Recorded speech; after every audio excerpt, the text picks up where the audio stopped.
Hello and welcome to Symphony for Science 2020. Marking the theme of this year's Symphony for Science, resilience, we decided to move it online, not to give up on it, but to move it online. So many great people working on this behind the scenes, and of course, our donors said to us, this is an important event, make sure it happens. This year, our benefiting partner is Next Step, a local Cambridge organization who supports young individuals with rare diseases, cancers, and HIV at a time in their lives when they are transitioning from the many pediatric support services to adulthood. This year, proceeds will go to benefit this amazing organization that offers a way for the youth they support to be, in actual fact, supported, heard, and understood. We are using music to try and affect social change. We are not only featuring underrepresented composers, but we have worked with the budding musical artists at Next Step. Two of the pieces you will hear tonight were written, composed, and performed by young people that Next Step supports. In particular, we will hear from Grace Van Dyke, who wrote the song Survivor. We'll hear that song about her own battle with cancer. Additionally, you will hear from a physician who cares for sickle cell patients, who are also supported by Next Step, and from a really interesting music therapist who dedicates her heart and soul to making sure that young individuals supported by Next Step are always heard. Symphony for Science acts as a medium to bring together portions of the Cambridge community to work together and to make a difference. Tonight, you can be part of making that difference by donating to this wonderful cause. With your donations, Next Step can continue to offer services and support to some of the most vulnerable youth during this pandemic to amplify that voice in our Symphony for Science 2020. Now let's hear from the music director of the Kendall Square Orchestra, Cristo Condacci, and learn about the diverse music program he has chosen for this evening. One of the great joys for me being involved in Symphony for Science last year at Symphony Hall was meeting this next guest, and somebody who's really been a great supporter of this organization for many years now, and of course, really, really well associated with the Kendall Square Orchestra. And I'm talking about Cristo Condacci, the co-founder and conductor of Eureka Ensemble, for example, also with the Kendall Square Orchestra and the Narragansett-based Symphony. And he is occasionally the guest conductor at the National Orchestra of Albania. It won't surprise you. But Cristo, you've chosen some amazing music to bring us tonight, but you've chosen it deliberately. This is not just a random choice. Different than last year, we had Ravel, Mozart, various other folks that are well known in the classical world, but this year, perhaps a little less known. Of course, we deal with less known and yet great music, Brian. So for this year, we have a theme of home and resilience, and the repertoire delivers on that quite effectively. We have two pieces by participants at the beneficiary that we're supporting, Next Step. One is called Survivor. It documents this young woman's, her name is Grace, journey through a battle with cancer, and just stands as a testament to her will to triumph over her disease. The other song is called Come and Walk a Mile in My Shoes, and it was written by a host of Next Step participants about just like asking any listener and empowering themselves to just step in each other's shoes and just deal with whatever comes their way together. And the other two pieces are by underrepresented composers of a kind, but incredible music that they've created. One is William Grant Still, a Black composer who was the first composer to have a symphony played by a national orchestra in the United States and could conduct an orchestra in the United States. He's a man of many firsts. And the other piece is by Florence Price, and she was the first female Black composer to have a symphony played by an orchestra in the United States. And they were really prolific in their era, and it's amazing to get to bring some of their music alive today, and it's really, really powerful, effective. It really sounds, Yeah. it sounds like a terrific program. I'm certainly looking forward to it, and I'm almost positive a lot of folks on screen have not heard these pieces before. Great to have you with us, as always. Same to you, Brian. Thank you. Now, let's listen to the Kendall Square Orchestra perform one of those very pieces, Danzas de Panama by William Grant Still.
What an outstanding piece of music. So moving, so dynamic.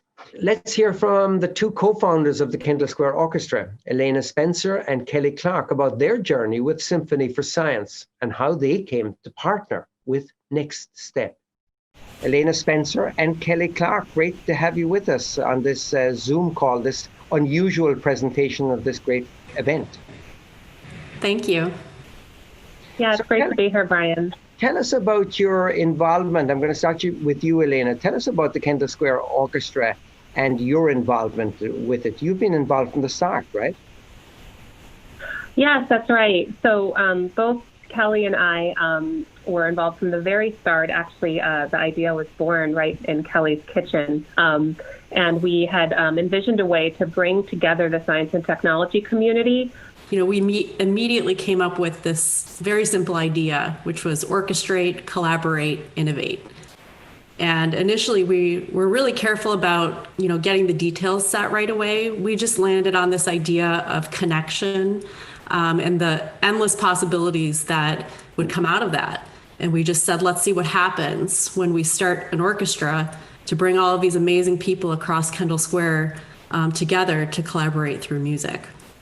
Now, Kelly, Symphony for Science kicked off last year. It looks like it's well on its way to becoming a tradition in spite of the year that we are moving to online. Tell us about the origins, the provenance of that concept and its connection to Kendall Square Orchestra and the others involved. It takes so many to be involved to pull something like this off. Yeah, absolutely. Again, when we thought of this simple idea of bringing people together and seeing what would happen once we had started to connect the community, that's really when the innovation came. That's when the idea for Symphony for Science was sparked.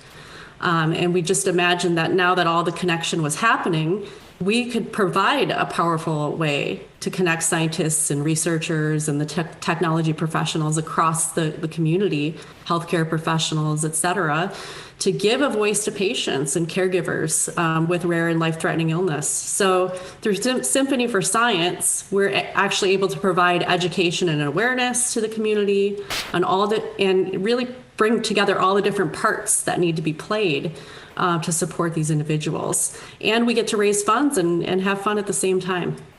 The Kendall Square Orchestra is very much dedicated to social action in the Boston area. Elena, tell us about the connection between the orchestra and Next Step. Much like an orchestra, the ecosystem that we have to support patients, it has all different sorts of players. It has physicians and it has caregivers, it has researchers, has patient advocates, volunteers in the general community. These all need to come together in harmony in order to have real impact. And I think that Next Step does this really beautifully. They play an important role in that extra infrastructure of care beyond the medical care that especially these young people who are making a transition to adulthood really need so that they can get started off in their life on the right foot. So for us, we thought, well, what better way to amplify such a diverse community than through a diverse community of players who are also connected to the life sciences and beyond. Well, it's a great effort, and we look forward, as I said, all of us being back in Symphony Hall together. We're going to hear some amazing music tonight. We've got some amazing people to talk to from the scientific community, from the music community, and really, really carefully and very well thought out selections of music as well. Thanks so much for all you guys do, and thanks for being a part of this. Thanks, Brian. Thanks, Brian. Thanks for being with us tonight. Now let's hear from some of our Next Step collaborators and learn a bit more about their programs and how donations raised during this program will make a big impact. And gathered on camera with us now on your screen, three very important people to this program. We've got Bill Kubicek, we've got Kepler Judy, and Sharday Full. So we're going to talk with each of them about their relationship with Next Step, and you'll get an insight into really to the power of this organization, its provenance and its currency today here in Boston and more extensively around the country. So we are going to start with you, Kepler. Tell us a little bit about Next Step in your words and how you got involved in it. So Next Step is a nonprofit organization. We're based in Cambridge, and we serve young adults living with chronic illnesses, whether that be cancer, sickle cell, HIV, or any rare genetic diseases. Our hope is to create a space for young adults living with chronic illness to come together and find community, music and mentorship. I think it's that simple and yet that profound at the same time. I found this organization because I used to work at a summer camp for kids with chronic illnesses. And one of the things I learned is that as they get older, they still need support. And Next Step was an organization that did that. I think young people, particularly teenagers and folks in their early 20s, I think that's a really tough time. I think that's when you're trying to find yourself. I think that's when you're trying to figure out who you are and who you're wanting to be and meant to be. And sometimes you need a little support figuring that out. And, the chronic illness piece makes it a little bit more complicated for folks. And I like that. I love that what we do is give those young people a home and a place to kind of work through that together. Absolutely, and that's the power of Next Step, of course, one of the beneficiaries from tonight's event as well. Bill, you have a long history in this as well. It's not an easy field, though, is it? This is something that emotionally must be difficult, physically difficult, finding methods of support, etc. It's an interesting question, and I've been asked it a lot over my career. I actually find it is, when you think about their story in a vacuum. And the idea that they have had to live with a chronic illness or a serious health concern, and that happening outside of Next Step is something that can be difficult to kind of wrap your head around. But what we look to do is build a community that's really positive and that celebrates the individual outside of the diagnosis. And there is so much joy and there's so much opportunity that's often perceived for the first time.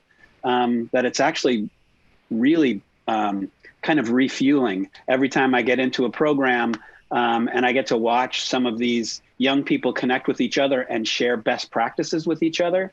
I actually feel like I leave better prepared to take on this life than I was when I came into it. So there's a whole inspirational aspect of it as well that you take with you, in spite of its perception to the public, of course, that must be a very difficult daily grind under the circumstance. But it sounds like there's a lot of inspiration to be taken from it. Sade, you have a direct personal connection with Next Step. Tell us a little bit about that. Yes, I was a participant many moons ago. That was my first connection to Next Step. And then several years later, after having graduated the program and living like a little bit, I came back as a conference director. So a couple perspectives in that area. Next Step is really, really thriving now and providing a lot of services. And of course, Symphony for Science it kind of has deep connections to that whole milieu, right? Just as Bill mentioned, Next Step really focuses on community and making sure these youth feel validated and that they're in an environment of trust and understanding. So through the multimedia and through music and creative arts, we attempt to give them a space to use their voices and to feel free and feel heard. And that's exactly what Next Step does for so many people in that need. Kepler, back to you about the importance of music in this and the song studio. Tell us a little bit about that and its importance to Next Step. Absolutely. Song Studio is Next Step's program. It uses music therapy as a way to help young people find their voice. I think that's as simple as I can say it. And part of it is, I remember when Kimberly Kerr, the director of Song Studio, when she was talking about Song Studio, one of the things she says is that people listen to all sorts of music, and music does a lot of things for lots of folks. You know, we all have a playlist when we're sad, a turn up playlist when we're trying to get really excited. You know, what Kimberly said was, how awesome would it be to have young people be able to listen to themselves? If you listen to all this music in the world, why not be able to listen to yourself? And Song Studio aims to do that. So the primary purpose of it is to get young people in a room, either individually or in a group, where they actually get to write a song that's about them, that's for them, and then get to hear it. And that piece is very important because so often I think it's very hard for us as people, as humans at any age, but particularly when you're a young adult, I think it's hard to hear yourself.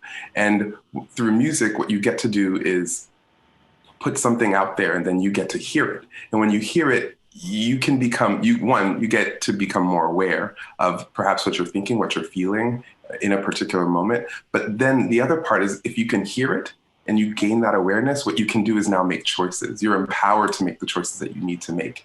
And I think all of that comes from music, and I can't I can't undersell how important that is. The ability to hear yourself, make choices, and decide what direction you want to grow in. And I think ultimately that's what Song Studio does. And that's what we're going to hear celebrated tonight. Sade, you're getting the final word here. The importance of music in your life and the importance of music in Next Step generally. So when these youth come into the program, having suffered from chronic illness or rare genetic disorders, what have you, there's a pressure from the outside world to be normal or to be a regular young adult. And when it comes to Song Studio and creating a space to use their voices, I like to think of it as a magnifying lens, putting it on them, giving them a chance to be fully themselves, be fully open, and express it creatively. Sometimes it's hard to find the words to say, or intimidating to just write something down and just say it aloud to a group of people. But when you can creatively express yourself or put it to your favorite poem or to your favorite music, or we've even had youth do small dance pieces, it completely changes the dynamic, it changes their confidence. And music just plays such a strong role in not only them being able to express themselves individually, but working together as a community and sharing those bonds and unique experiences. Absolutely. And that's what's in evidence in this event tonight. Bill and Kepler and Sade, really nice to talk with you. Thanks for being a part of this. Thank you. Thank you so much. Such a story from Sade. And I was also interested to hear about Song Studio and how music and music therapy is used as a tool to help young individuals find their own voice and their own resilience in themselves. Donations like yours go directly to this program and allow it to thrive for future groups of young adults. Let's turn now to a song that came out of Song Studio. It's called Survivor and is written and performed by Grace Van Dyke, a Next Step participant herself. When you look at me, do you even really see me? When you look at me, do you even look inside? I know that you're insecure. I am too, we all are. But I don't know why you need to judge me. So here are some tips to let you know who I am. Who I am. I'm a survivor. I'm a survivor. I came into this world with a mission to change it. Alright. Alright. I'm a survivor. I face my fears, I face disaster, but how do you think you got me? No, I came and I conquered.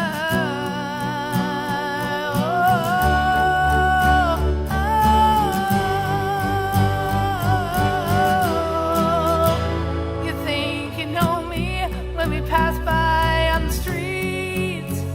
You think you have me wrapped around your sweet little finger, looking at me. You can assume so many things about me, about my life, yeah. You think you can read me like a book? We'll turn to the next page, baby, 'cause I'm a survivor. I'm a survivor. I came into this world with a mission to change it. Alright. Alright. I'm a survivor. I face my fears. I face death.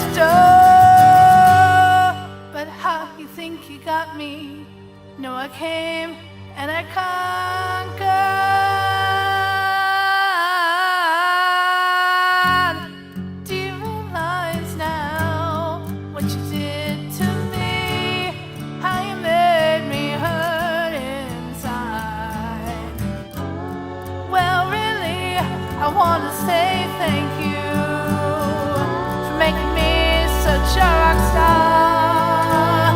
So listen up to what I say. I'm stronger.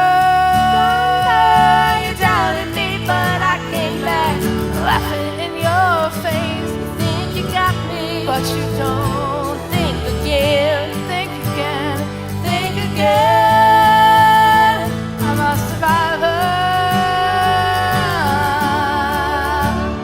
I'm a survivor. I came into this world with a mission to change it. Alright, alright. I'm a survivor. I faced my fears. I faced death's door.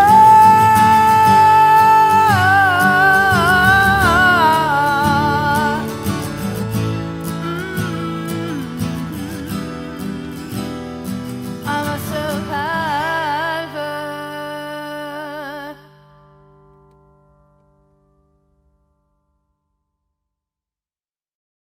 Ah, such a powerful song, and sung there by a true warrior, Grace Van Dyke, raw and real, how she talks about her own battle with cancer.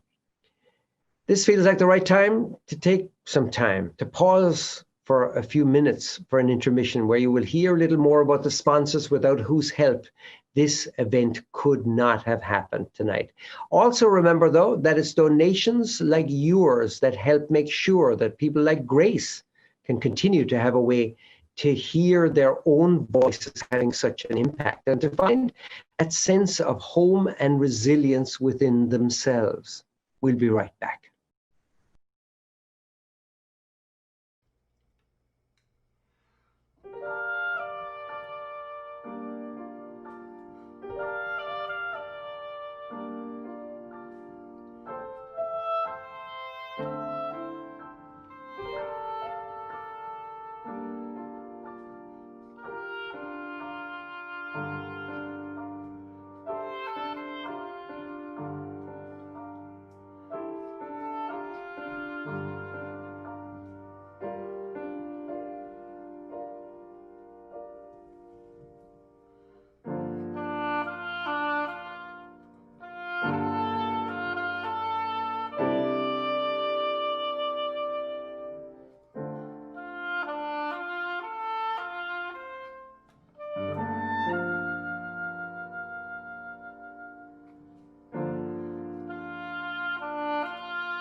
I'm Rich Panico, founder, CEO, and president of Integrated Project Management, IPM. We are proud to sponsor this year's Symphony for Science 2020. My deepest hope is that we are all able to inspire ourselves to achieve greater heights in coming up with solutions to help our society and make this world a better place. Thank you. My name is Steve Arkinstall. I am CEO of Revitope, a biotechnology company based in Kendall Square in Cambridge. Now, when I think of life-threatening illnesses, in my mind, it goes immediately to cancer. So I am a childhood cancer survivor myself, and like all of you as well, I know, we're all too aware of the devastating and cruel effects that this disease has on us. Well, here at Revitope, we aim to do something about this. Now, we've developed a transformational new technology that makes it possible for us to make truly revolutionary new immunotherapeutic drugs for cancer. Drugs that are more effective and safer, and that are truly life-changing for patients and all who love them. Hi, and I'm Werner Meyer. I'm the CSO of Ravito, and I've been listening to and playing music all my life. Music is very important to me. It balances my life. When we heard that the Kendall Square Orchestra is doing the Symphony of Science fundraiser to support Next Step, a Cambridge-based nonprofit that supports youth who have rare diseases, including cancer, through programs including musical therapy, we thought this is something Ravito should get involved with. We applaud the Kendall Square Orchestra for doing this virtual concert and are happy to provide a little support.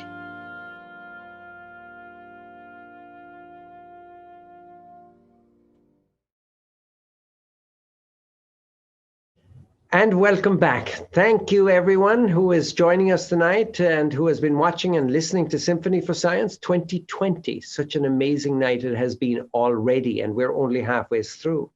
Please remember, though, that the proceeds raised during this production will directly benefit Next Step and their programs, like the Song Studio that helped Grace produce that amazing song Survivor, the one we heard just before intermission. Let's hear a little more about her experiences with her and Next Step's resident music therapist, Kimberly Kerr.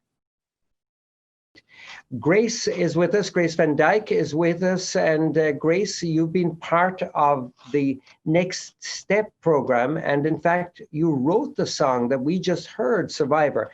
Tell us about that song and your arrival at Next Step, the interconnectivity between those two. Sure. So I arrived at Next Step during my senior year of high school. I had worked with a music therapist when I was undergoing radiation treatment for my chordoma cancerous tumor that I had back in the 8th grade. And so I worked with a music therapist at Mass General Hospital. And she introduced me later in high school, she introduced me to Next Step. And she introduced my mom to Next Step as well.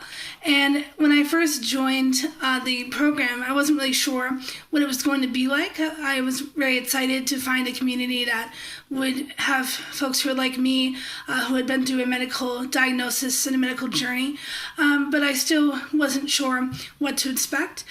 So when I got to Next Step, I was really excited to find this community and to get involved as much as I could.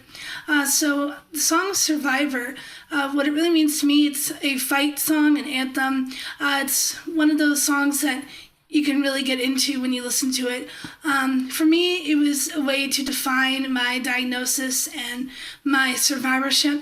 I'm a proud cancer survivor, so this song was really to influence my own confidence in being a survivor and kind of create that confidence and share it with others so that I was able to create a song so other people could relate to the message as well.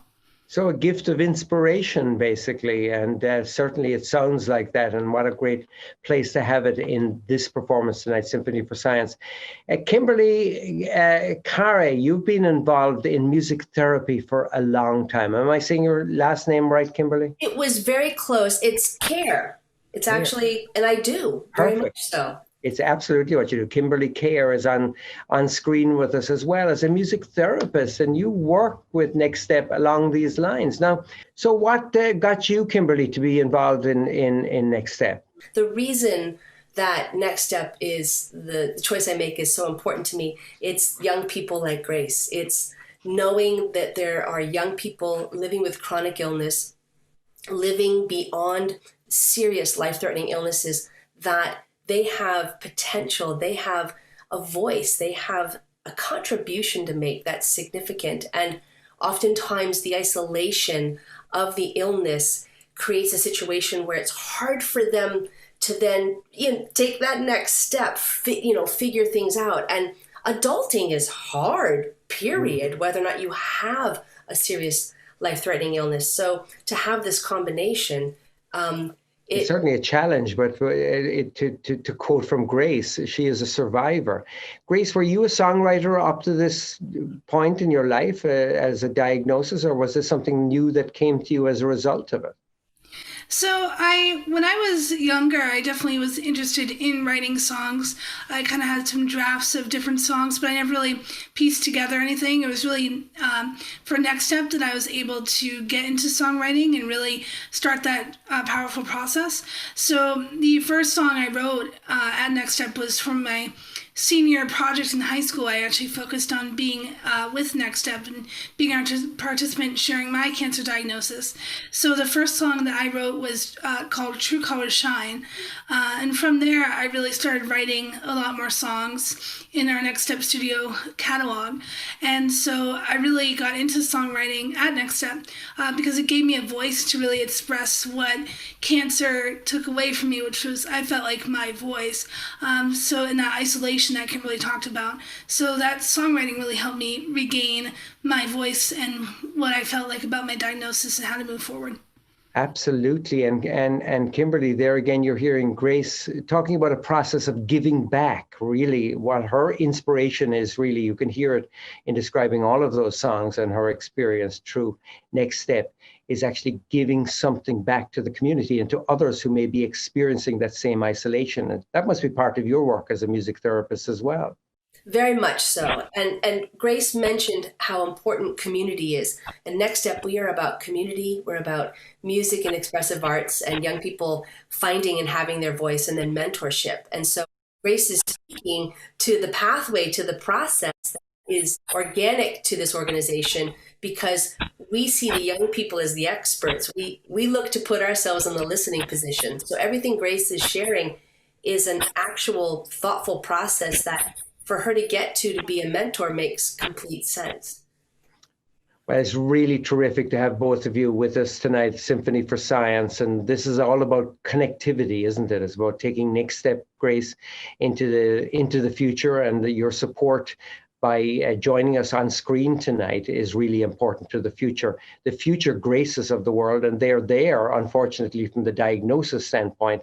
Very fortunately, they're there with their talent and their energy to give back to those who are going through it. Thanks again for your work, and thanks for being part of Symphony for Science. Thank you. Grace, what a moving story that is, to hear all that she has risen above in the past few years. It's really interesting to hear the impact that music has made in her life. Christo mentioned earlier in the program how music can be transformative and help us all find a path to resilience, of course, a theme of tonight's program. Your donations help achieve that goal. Up next, Andante Moderato from Florence Price's String Quartet in G major. It's an extraordinary piece that exemplifies the strength and vitality of this early 20th century composer. As a Black female composer, she felt that her works would never be fully appreciated or played widely. Let's all listen in and appreciate the masterpiece that is Florence Price's Quartet.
Andante Moderato from Florence Price String Quartet in G major.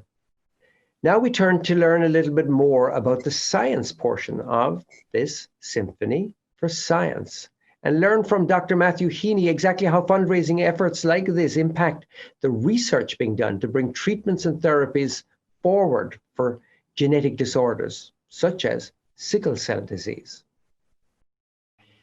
So we've been talking a lot about Symphony and we've been hearing a lot of great performances, but this is Symphony for Science. So up next, we've got a very, very important person who's representing the science of this evening's presentation. Absolutely fascinating. Matthew Heaney, Dr. Matthew Heaney is a board certified pediatrician and pediatric hematology and oncology, the associate chief for hematology in the Division of Hematology Oncology, and the director of Sickle Cell Program in Dana-Farber Boston Children's Cancer and Blood Disorder Center. Dr. Heaney, that is a big title, and it's literally only a third of what's on your bio here. There's a lot of words being bandied around here. And of course, the most familiar one is sickle cell. A lot of people have heard that associated with sickle cell anemia, but it's more than that. It's a whole range of diseases from what I pick up. Yeah, sickle cell disease is in the United States, a rare disorder, which affects about 100,000 American citizens. And by that, it qualifies as a rare disorder by the FDA's definition that less than 200,000 Americans are affected. And it's just one of the many rare diseases that are a focus of a lot of the companies represented in the orchestra tonight. The epidemiology of sickle cell disease is quite interesting in the United States also. As I mentioned, it's an orphan disease or a rare disease. So between 90 to 120,000 Americans are affected. We don't know the exact number. It's not a reportable disease, but this number is extrapolated from what we know from newborn screening data. All babies born in the United States are screened for sickle cell disease amongst other diseases. And so we can estimate that around 2,200 babies are born each year. And that extrapolates with the addition of also some immigration, around 100,000 patients. That makes sickle cell disease the most common single gene disorder of African Americans. About 1 in 400 are affected by the disease, and about 1 in 10 are carriers of the sickle mutation. And so this is very common. But again, just to harken back to that global map, this affects other ethnicities also. It's not exclusively African Americans. In cosmopolitan cities like Boston and states like Massachusetts, those of Indian or South Asian ancestry, those of Middle Eastern or Arabian ancestry, and those of Hispanic ancestry, whether that be South or Central American or even European, can also carry sickle cell disease. So how does sickle cell disease affect the person? Well, I'll take you back a little bit to talk about some of the molecular pathophysiology of sickle cell disease. What the mutation does to the hemoglobin protein, the main protein inside the red blood cell, which carries oxygen, is it causes a mutation on its surface. The hemoglobin molecule holds on to oxygen. And when it does so, it's in a tense state. And when it delivers its oxygen to the tissues, that hemoglobin relaxes. And in that relaxation, it exposes the sickle mutation. And that sickle mutation has a hydrophobic amino acid in its place. And this hydrophobic exposure causes the hemoglobin molecules to clump together, just like in soap bubble experiments in elementary school that you did. And the red blood cell is just a bag of salty water. And so those hemoglobins snap together, as shown here in this cartoon. The hemoglobins now represented as circles. They build together. I tell the kids this is like Legos. And then eventually they can grow in a very rapid phase into these 14-stranded helical fibers. And this has a huge effect on the cell itself. So here are some red cells which have been cut in half. And you can see in this cartoon, the little dots are to represent the sickle hemoglobin molecules. And as this red cell stays deoxygenated or without oxygen as it's going through the venous system, eventually these hemoglobins snap together and they can make these big long sticks of hemoglobin, which distort the cell shape from the nice biconcave disc initially into the so-called pathognomonic sickle form, that curved crescent moon form named after the sickle which cuts grass in some parts of the world. So polymerization of this deoxygenated sickle hemoglobin distorts the cell shape, as I've shown you. That ultimately leads to damage to the membrane of the red blood cell. As you can imagine, a red blood cell circulating through your bloodstream 6 times every minute, it's going to sickle and unsickle, and that damages the red cell membrane, which makes it more permeable and loses water. And that now dehydrated red blood cell is much more likely to sickle, and ultimately it will never go back to the normal shape and becomes irreversibly sickled. And there are 2 major consequences which lead to all the symptoms of sickle cell disease. The consequence is premature hemolysis. The red blood cell breaks down, it dies before it normally should. And you and I, a blood cell would live about 120 days. In sickle cell disease, it's lucky if it lasts 7 to 14 days. So an incredibly shortened red cell lifespan. And so it's a classic hemolytic anemia with all the consequences of the breakdown of those blood cells. The patient's going to be chronically anemic, and they have a chance of making things like gallstones and being more jaundiced all of the time. The second major consequence of having these sickled cells is that they are rheologically unfavorable, meaning that they're less bendable, less pliable, and they'll simply get stuck in the vasculature, as the cartoon here below shows. Here you have your nice biconcave discs, and then they become sickled.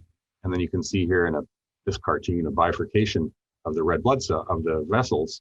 The red blood cells get gummed up in what we call a vaso-occlusion, or an occlusion of the vascular space.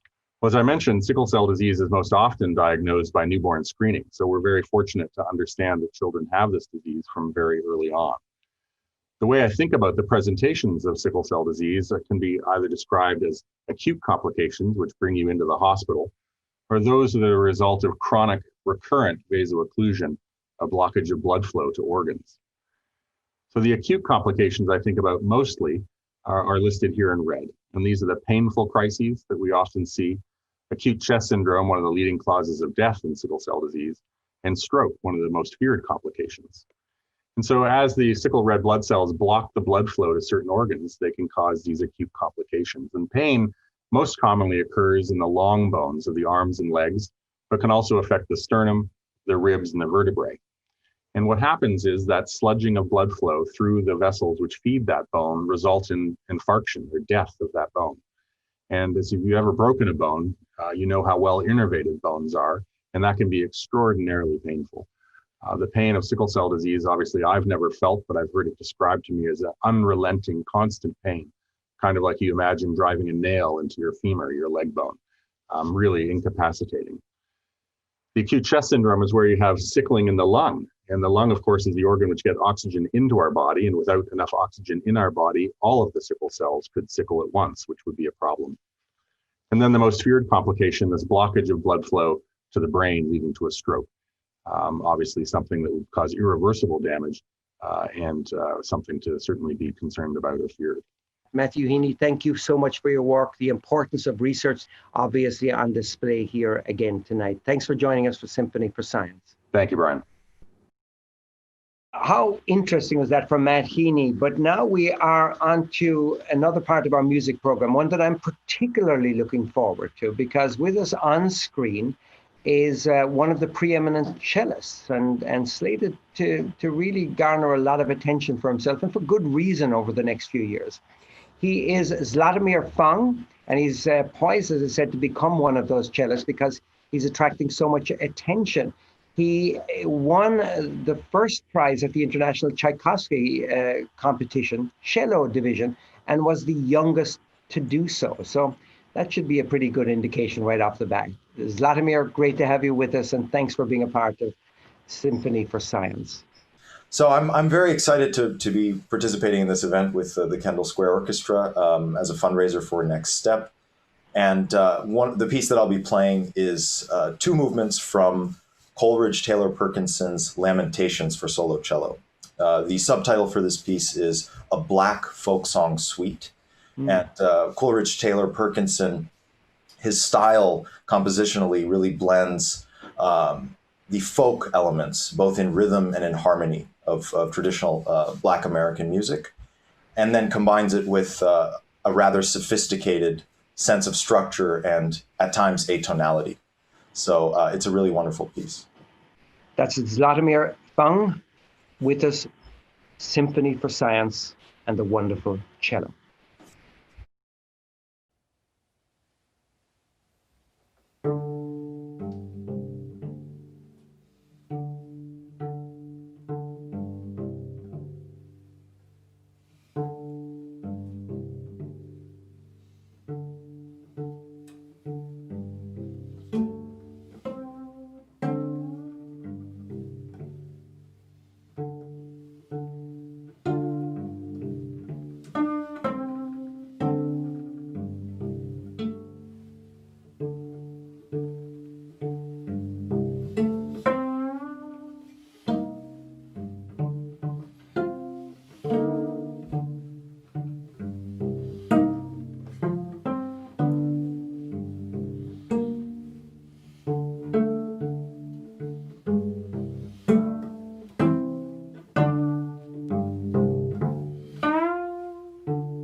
Zlatomir, what an amazing cellist he is, and what a wonderful selection from Coleridge Taylor Parkinson. What has struck me most tonight, though, is the power of the symphony and how we all can and should come together as part of this ecosystem to find our sense of resilience and show up for each other during this pandemic. While normally this event would take place in Symphony Hall, we need to focus on what needs to be done for the health of us all, for the ecosystem, to show up virtually for each other, more important than ever. In the same way that the participants of Next Steps program have taken to ensure that they stay healthy. This pandemic has shown most of us how hard it can be to feel isolated. But we aren't in isolation. We are still an interconnected environment working together to produce a beautiful tomorrow. The very definition of symphony is to create agreement or harmonious unification of elements. This is what Symphony for Science does every year. And it's why your donations are so important. Events like these help make sure that we can come together to support organizations like the beneficiaries for tonight, Next Step. So if you can, please donate below. And now for our final and most anticipated performance of the evening, a song entitled Walk a Mile in My Shoes, recorded by many participants in the Next Step studio and amplified, of course, by the singular Kendall Square Orchestra. It's a song about adversity faced by an individual suffering from a chronic illness and how they won't let that define them.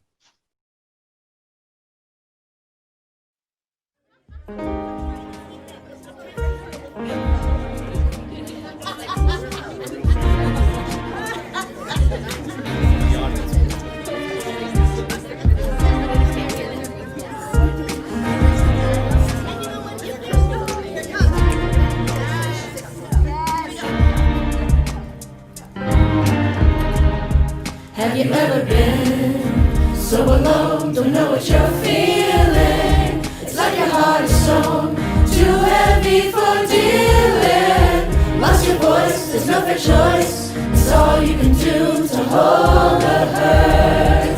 And you're wondering, has anybody else ever questioned their worth? What you need to know about this road, yeah, there's heartbreak and you make mistakes, but you don't have to go alone. There's a place you belong, and it starts with this song. You can be true to you and learn to shine strong. Come and walk a mile in these shoes. Getting face to face creates the space. Come and walk a mile in these shoes. Find your strength to face forward. Come and walk a mile in these shoes. Through our love we help each other. Come and walk a mile in these shoes. My mile is The struggle. Anxiety. Isolation. Pain. A lot of pain. Which treatment to choose? Making medical decisions. Fatigue. Depression. Misunderstanding. Trying to balance the parts of my life and epically failing. Loss of who I was before and was going to be. Accepting a changed identity. Struggling to build my life after illness. Reintegrating back into society while dealing with trauma. Tuning into the feelings that I'm really feeling. Walking my mile with Next Step, I found Solidarity. Perseverance. Strength. Confidence. Self-love. purpose. Comfort. Education. Acceptance.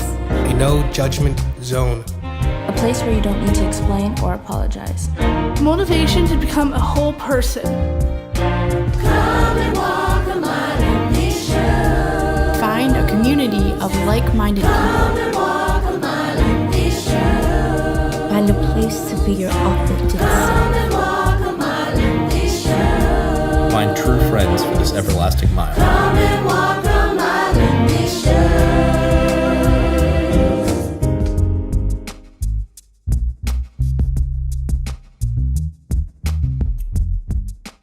Such a powerful performance again, and such a wonderful way to close our program for the evening. Thanks to everyone who was online joining us tonight, and thank you to everyone who donated. Remember, all proceeds raised go directly to Next Step and the programs they provide to young individuals who suffer from rare diseases, cancers, and HIV. Please donate if you can. Every single dollar counts. Thanks again for tuning in with us this evening, and have a safe and warm holiday season. Have you ever been so alone, don't know what you're feeling? It's like your heart is stone, too heavy for dealing. Lost your voice, there's no fair choice. It's all you can do to hold the hurt, and you're wondering, has anybody else ever questioned their worth? What you need to know about this road, yeah, there's heartbreak and you make mistakes, but you don't have to go alone. There's a place you belong, and it starts with this song. You can be true to you and learn to shine strong. Come and walk a mile in these shoes. Get face to face, create the space. Come and walk a mile in these shoes. Find your strength to face forward. Come and walk a mile in these shoes. Through our love we help each other. Come and walk a mile in these shoes. My mile is the struggle, anxiety, isolation, Pain. A lot of pain. Which treatment to choose?